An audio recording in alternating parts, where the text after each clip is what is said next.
Assalamualaikum warahmatullahi wabarakatuh. Saya Hersy Bonarif dari Forum News Network. Wakil Ketua KPK Alexander Marwata menyampaikan sebuah pengumuman yang mengejutkan. Bukan hanya isi dari pengumuman adalah tapi juga keputusan dia mengumumkan itu menurut saya merupakan satu hal yang mengejutkan karena kemarin setelah bertemu dengan Komisi 3 itu Alexander Marwata menyampaikan bahwa para penyidik KPK itu sudah mengetahui posisi dari buronan politisi PDIP Harun Masiku. Dan menurut eh, Alexander Marwata, mudah-mudahan saja dalam seminggu ini Harun Masiku itu sudah bisa ditangkap. Nah, satu, kenapa kenapa ini menjadi cukup mengejutkan, yaitu karena ya eh, soal Harun Masiku ini kan menjadi kasus yang sudah apa ya sudah menjadi semacam utang lama dari KPK karena dia kan sudah buron selama 4 tahun. Yang kedua, kasus Harun Masiku ini kan juga selalu dilibatkan dengan Hasto Kristianto Sekjen PDIP ya. Itu mengejutkan di situ. Dan kemudian yang juga yang tidak kalah mengejutkannya lagi adalah mengapa hal semacam ini diumumkan oleh eh, Alexander Marwata. Bukankah dengan mengumumkan semacam itu, ya, ini berarti ya dia membuat Harun Masiku waspada dan kemudian dia segera berpindah tempat gitu. Kalau misalnya dia di suatu negara, dia bisa berpindah ke negara lain. Nah, ini soal ini juga mendapat sorotan dari mantan penyidik di KPK. Yudi Purnomo, misalnya ini Yudi Purnomo Harahap ya ini bekas apa ya ketua eh, apa karyawan organisasi karyawan KPK pada waktu itu yang kemudian dia ini kan disingkirkan melalui tes wawasan kebangsaan menyatakan bahwa ini eh, di seluruh dunia tidak pernah ada terjadi seorang petinggi lembaga seperti ini seperti KPK itu mengumumkan bahwa dia sudah mengetahui di mana lokasi dari seorang buronan karena dengan begitu ya ini memberikan kesempatan dia untuk melarikan diri. Jadi dia juga mempertanyakan kalau gitu apa motif dari Alexander Marwata mengumumkan itu. Rekan dari Yudi Purnomo Harahap, yakni Praswat Nugroho, ini dari organisasinya nama IM57. Ini sebenarnya kalau ini adalah kumpulan dari para eh, karyawan atau penyidik dan karyawan dari KPK yang disingkirkan Firly Bahuri beberapa waktu yang lalu lewat tes wawasan kebangsaan dan sekarang ini kelihatannya sudah jadi semacam apa ya NGO atau apa gitu ya anti korupsi gitu dia setidaknya melihatnya dari dua hal ya satu ya itu tadi dia dia bertanyakan mengapa ini diumumkan bukankah dengan cara begitu itu memberikan apakah ini semacam kode gitu sehingga memberi eh, apa sih kode kepada Harun Masiku untuk segera menyingkir dari lokasinya ada sekarang, segera mengamankan diri. Yang kedua, dia melihat ini bisa jadi semacam tawar-menawar politik terhadap partai politik yang dalam hal ini tentu saja maksudnya PDIP agar ada semacam tawar-menawar begitu dengan KPK. Jadi ada semacam konsesi-konsesi yang harus harus dituruti oleh PDIP ya kalau tidak kemudian kasus ini akan dibongkar karena di ini banyak yang menduga bahwa kalau kemudian Harun Masiku itu berhasil ditangkap dan kemudian dia menyanyi ini menjadi semacam kotak Pandora nih bagi PDIP ini karena bisa saja itu menyeret para petinggi PDIP dan yang paling banyak di apa dikait-kaitkan itu ya Hasto Kristianto karena Hasto sendiri mengaku bahwa setiap kali dia kritis terhadap pemerintahnya Jokowi, rejim penguasa Jokowi itu katanya kasus Harun Masiku itu eh, dimunculkan kembali. Jadi dia sadar bahwa ini bagian dari politik sandra. Karena memang kasus ini kan sudah terjadi sejak tahun 2020 dan tetapi pada waktu itu PDIP masih menjadi bagian dari kekuasaan. Justru banyak kelompok-kelompok di luar pemerintahan gitu yang mempertanyakan mengapa kasus ini tidak segera dituntaskan, mengapa Harun Masiku ini masih terus dibiarkan berkeliaran bebas, padahal katanya kan bolak-balik dikatakan bahwa KPK sudah tahu lokasinya begitu.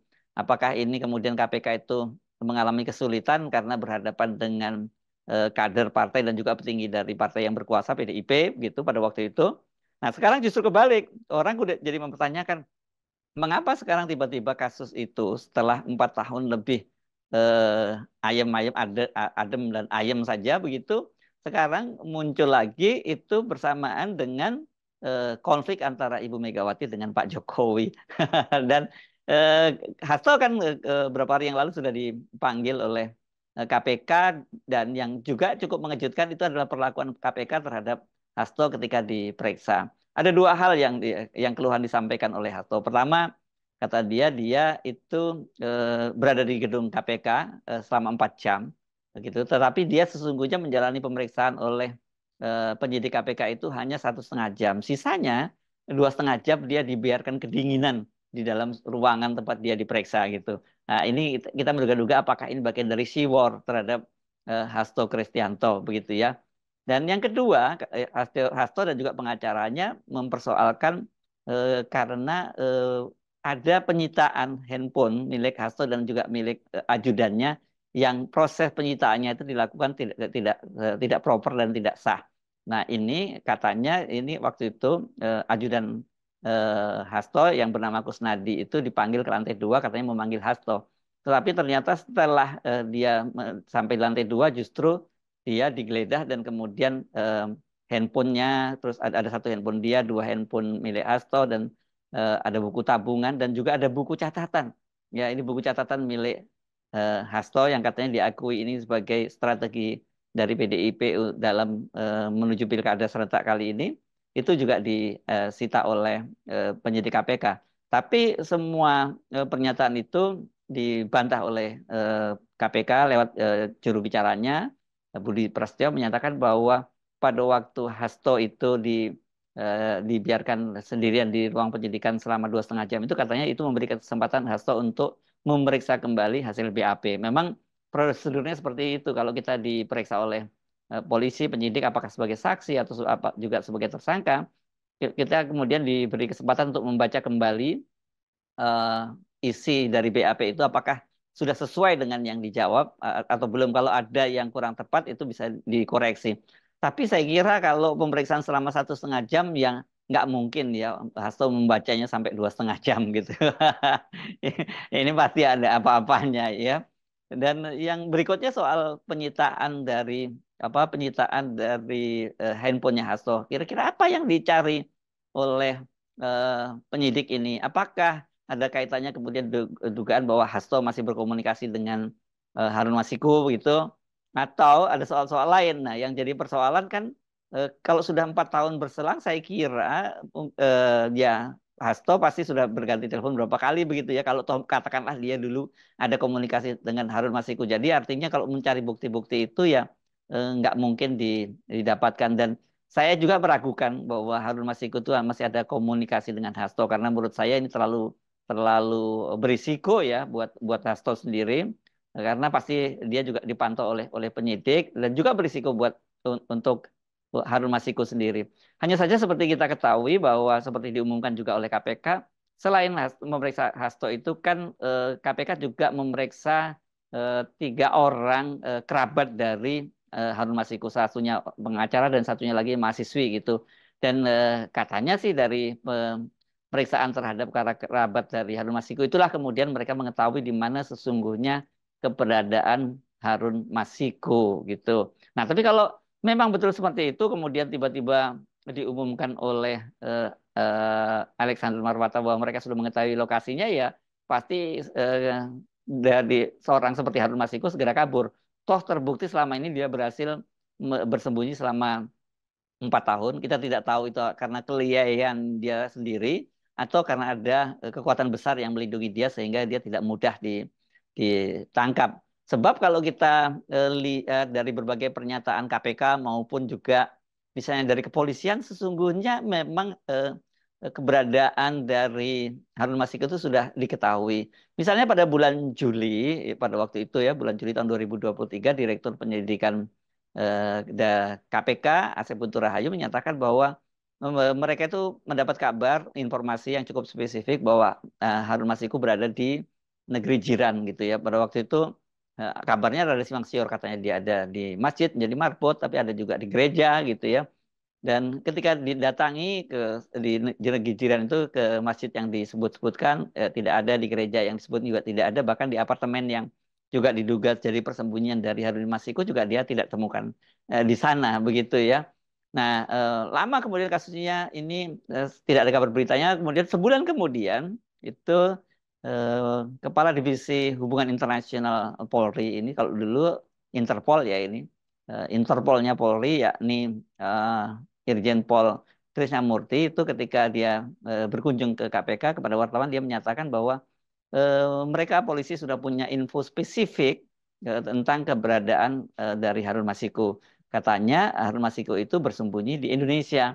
Itu data itu dilihat dari data perlintasan orang ya yang biasa diimigrasikan ada data semacam itu dan diketahui katanya memang Harun Masiku sempat pergi ke luar negeri tapi hanya sehari kemudian dan dia kembali lagi ke Indonesia. Artinya kalau berada di Indonesia lebih mudah dong menangkapnya. Tapi ternyata kan sampai sekarang Harun Masiku juga belum ditangkap. Nah, ini kasus Harun Masiku itu kembali menjadi rame ini memang bersamaan dengan eh, pemeriksaan Hasto Kristianto.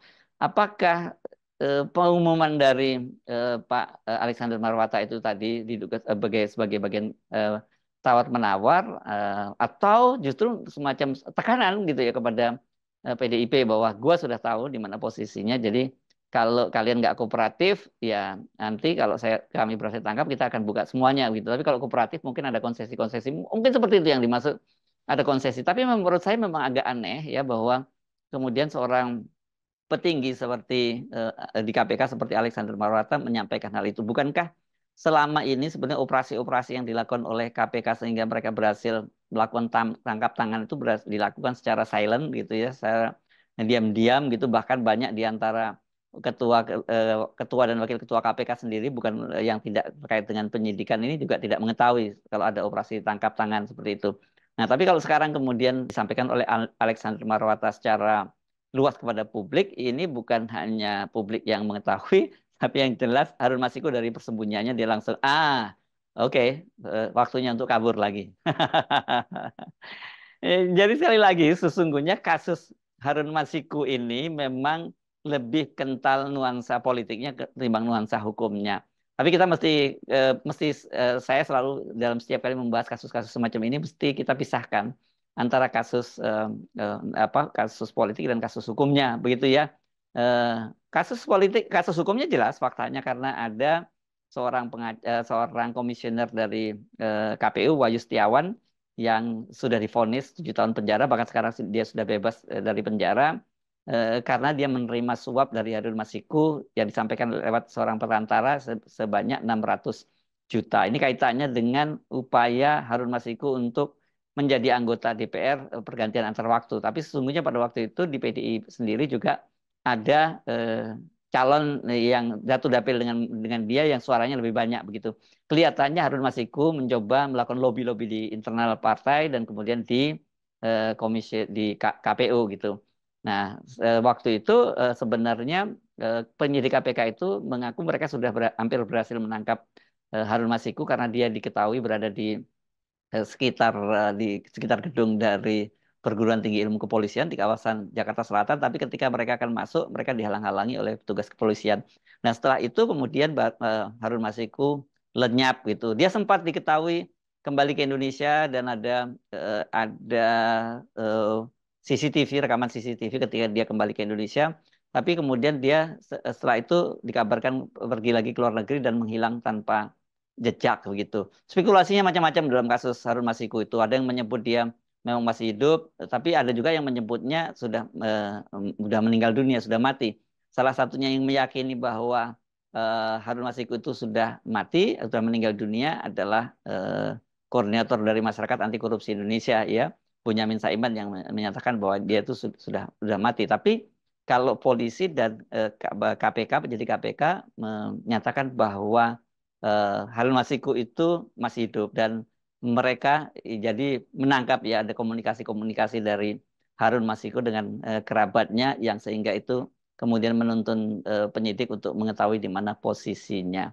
Ya, saya kira itu yang paling penting buat kita. Dia eh, kalau memang betul dia sudah diketahui di mana, segera ditangkap kan gitu dan dibawa ke meja hijau karena dalam kasus ini sesungguhnya Harun Masiku itu sendiri sekarang ini juga dia tersandra ya karena dia harus terus bersembunyi begitu. Padahal hukumannya sebenarnya nggak berat-berat amat. Mengacu pada Wahyu Setiawan, dia dijatuhi hukuman selama 7 tahun dan sekarang sudah bebas gitu. Kalau sekarang kan dia masih selalu hidup dalam was-was gitu, situasi yang was-was dan khawatir suatu hari dia akan tertangkap dan selalu bersembunyi dari satu tempat ke tempat lain dan dengan ini kan tentu dia terpisah dari anak dan istrinya gitu ya. Tetapi yang banyak orang juga mungkin Harun Masiku itu terpaksa harus bersembunyi karena dia melindungi kepentingan-kepentingan yang lebih besar. Dalam hal ini ada pejabat-pejabat yang lebih tinggi posisinya di PDIP. Itu spekulasi-spekulasi yang muncul yang saya kira itu hanya bisa segera dibuktikan ketika nantinya Harun Masiku itu berhasil ditangkap oleh penyidik KPK. Kecuali kalau dia karena sudah dapat sinyal begini dari dapat kode dari Pak Alexander Marwata, dia sudah kabur lebih dulu. Saya sebenarnya dari Forum News Network. Sampai jumpa lagi. Wassalamualaikum warahmatullahi wabarakatuh.